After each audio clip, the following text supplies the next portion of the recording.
Assalamualaikum everyone. Hope that all of you will be fine. First of all, I would like to thank all of you for subscribing my channel and for liking my first video about the journal introduction of inorganic chemistry. Here is my second lecture about the concepts of acids and bases. These are the terms that are frequently asked in question paper and student confuses.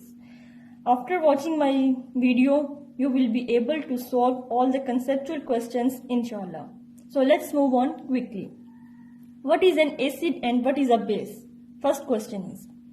So according to general concept, acid is a substance or is a species that contain H positive ion, or base is a species that contain hydroxide ion. For example, HCl is an acid because it contains H positive, and NaOH is a base because it contains OH negative. Same, HF is an acid because it contains H positive, and KOH is a base because it contains hydroxide ion. But this definition is not always true, because in some cases there is hydrogen and it is still a base. For example, NaH, it is a base. So how can we differentiate? The answer is that if hydrogen is attached to a metal, it is a base. And if hydrogen is attached to a non-metal, it is mostly an acid. Or we can say in other words that if hydrogen has positive charge on it, it is an acid. And if hydrogen has negative charge on it, it will be a base. Acid and base are two broad terms. There are a lot of definitions on it. So a lot of scientists came their own definitions.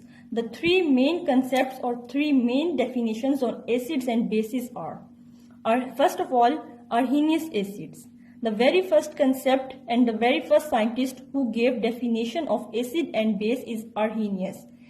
He said that if a species release hydrogen ion or hydronium ion, it will be acid. For example, HCl.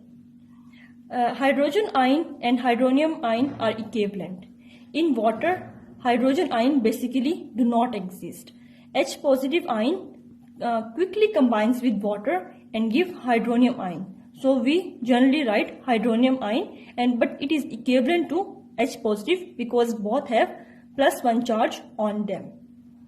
According to Arrhenius, base is a species that release hydroxide ion, for example, KOH.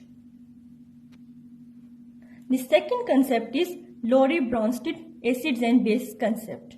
According to Laurie Bronsted, acid is a species that donate hydrogen. Hydrogen donors are acid. And base is a species that accept hydrogen ion. H positive acceptors are bases according to Laurie and Bronsted. Let's take an example. For example, HCl dissolves in water or combines with water to give chloride and hydronium ion. HCl is an acid, H2 is a base. How we can say this? Because HCl donates its H positive. So according to definition, it is an acid by Laurie Bronsted. It's donated this H positive and form chloride. Same, H2O accepts this proton that is donated by HCl and form hydronium ion. It is an base. Water is a base. Let's take another example. For example, ammonia. Ammonia, when react with water, it will form ammonium ion and hydroxide ion. Here, NH3 is a base because it accepts H positive that is given by water. Water donated H positive, so it is an acid. Whenever a reaction occurs between acid and base, on the other side of equation, acid and base are also formed. These are called conjugate acid, conjugate base. Of these, HCl and water. In the first example, HCl is an acid, we say, because it has donated its proton and formed chlorine. The chlorine formed in the product will be the conjugate base of acid. Similarly, water is a base because it accepts H positive, and hydronium ion formed after accepting proton will be conjugate acid of this base. Whenever that acid is strong, its conjugate base is always weak.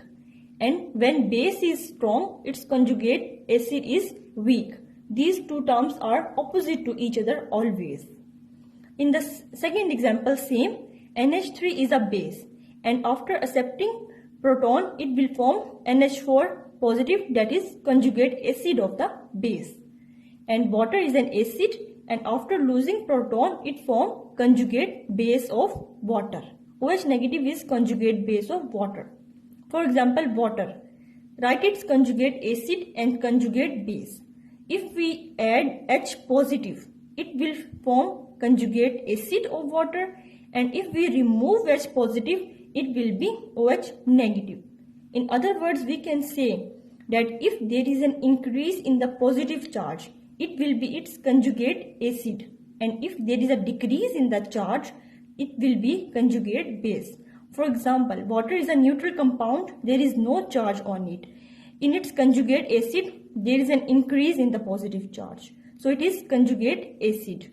And in the lower term, there is a decrease in the charge from neutral 0 to -1, so it will be a conjugate base. Now take example of ammonia. Write its conjugate acid and base.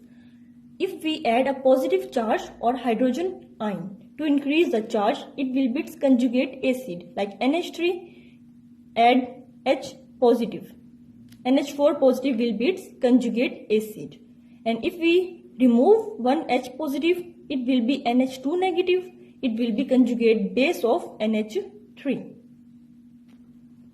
Your assignment is that you have to write the conjugate acid and conjugate base of H2PO4 negative.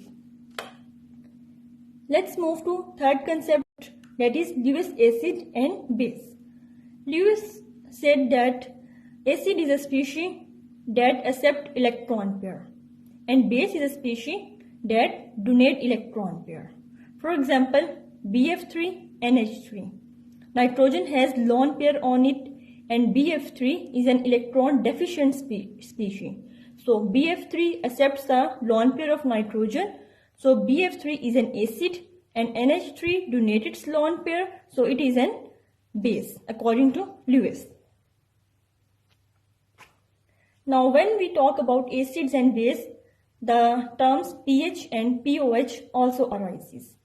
We have seen a scale in a lot of textbooks from 0 to 14. These are generally used values, but the values can also be beyond these range. When we say that if a compound has a pH of 7, we say that it is a neutral compound.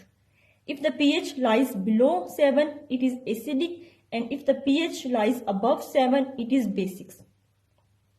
Now, if the pH is 6 and if a compound has pH 2, 6 is acidic, the compound that has pH of 2 is more acidic.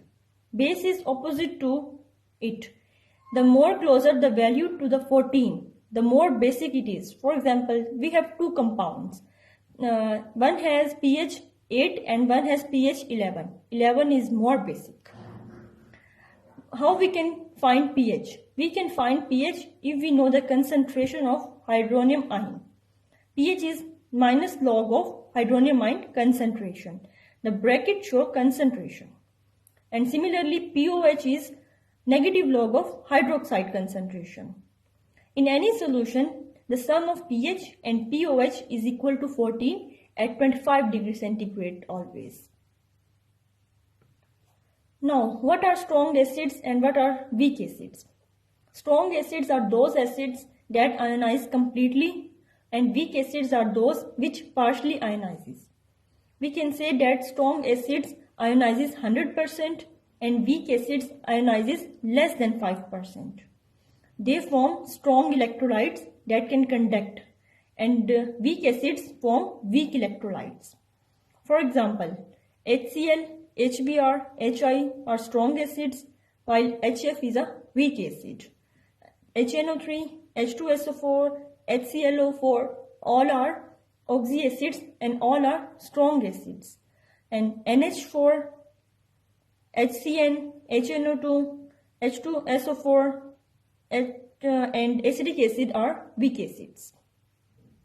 Dealing with oxyacids.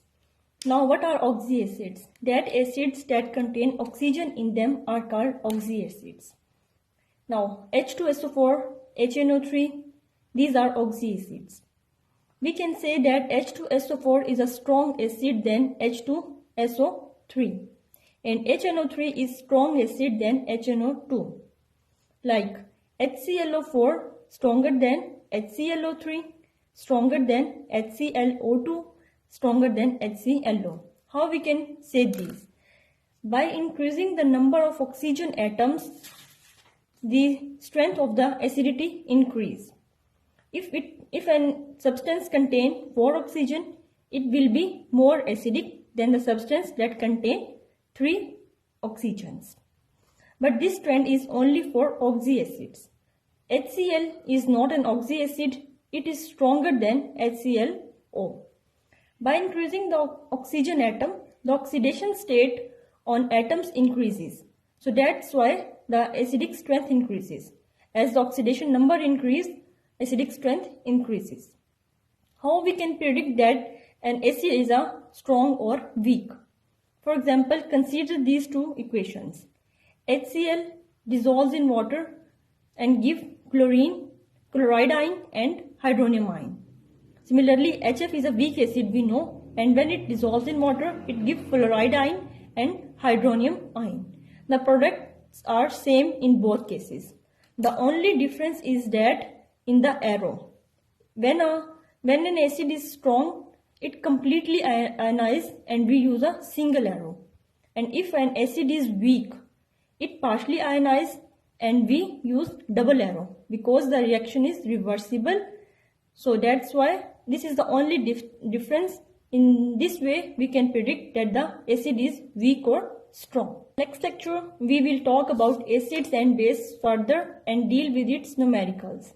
Hope that you will like this lecture. Thank you. Allah Hafiz.